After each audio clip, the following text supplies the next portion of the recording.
Assalamualaikum warahmatullahi wabarakatuh. Perkenalkan, nama saya Nindi Nada Sakina dari kelas Bimbingan Konseling Pendidikan Islam NIM terakhir 57 dari kelas B.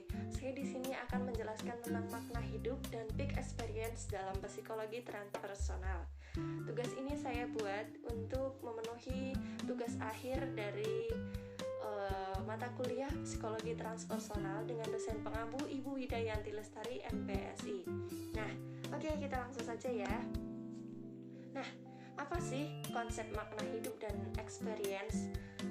Dalam bukunya An Introduction to Positive Psychology menyebutkan bahwa terdapat beberapa jalan yang dilakukan seseorang dalam penemuan hidup dan makna, dan salah satunya adalah pengalaman religius. Pengalaman seperti apa sih yang termasuk pengalaman religius? Nah, apakah pengalaman berhadapan dengan kematian atau yang disebut dengan near death? Nah, makna ini merupakan salah satu bentuk pengalaman religius. Apakah pengalaman religius? Pengalaman seperti ini terus terjadi di luar peran aktif individu yang mengalaminya.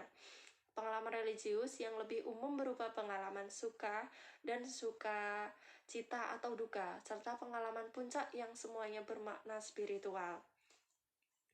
Menurut Abraham Maslow mengatakan bahwa puncak sebagai momen singkat saat orang mengalami keringanan yang luar biasa, takjub, menghargai atau terkoneksi dengan realitas spiritual yang lebih besar, jadi hampir sama dengan pendalaman puncak.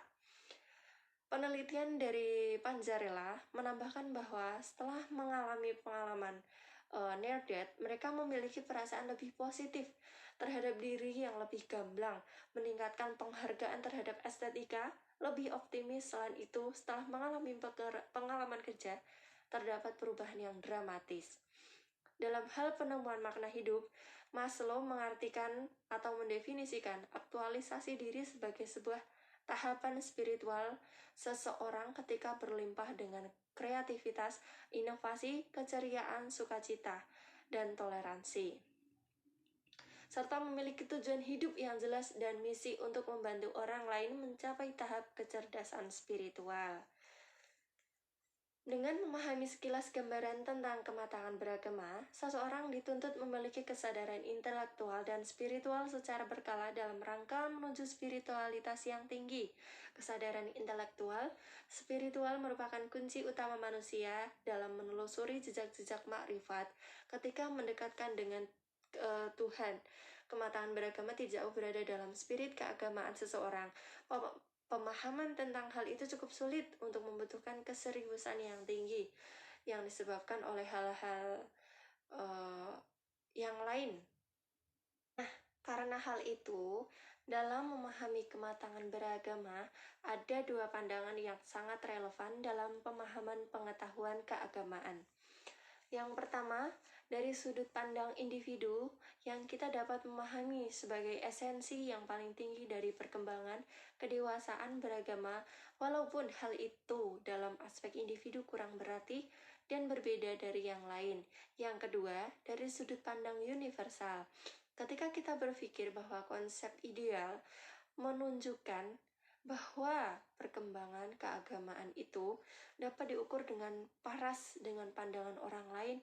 Dalam hal ini, kematangan beragama atau peak experience bertujuan mencapai spiritualitas dalam kaitannya dengan nilai total dan makna positif yang ada pada pandangan makna hidup dalam experience.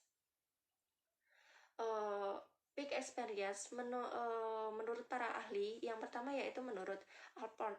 Dalam pemikiran psikologinya, Alport adalah seorang yang memiliki pertimbangan cukup serius terhadap konsep-konsep kematangan beragama.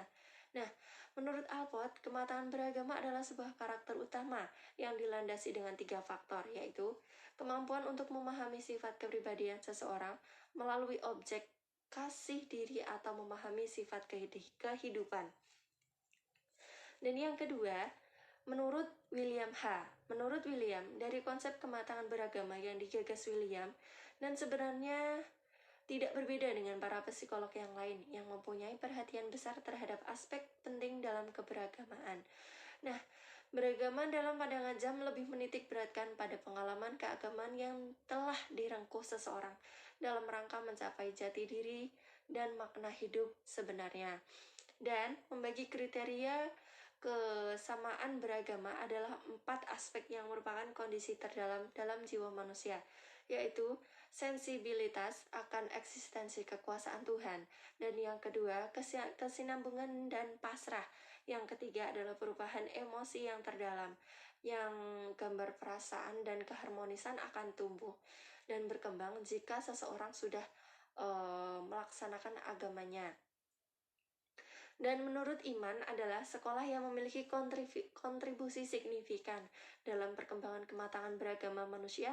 Dalam konteks ini masih membagi norma atau kematangan beragama sesuai dengan tingkatan. Yang pertama yaitu tujuan hidup layak ditinjau dari segi keberagamaan.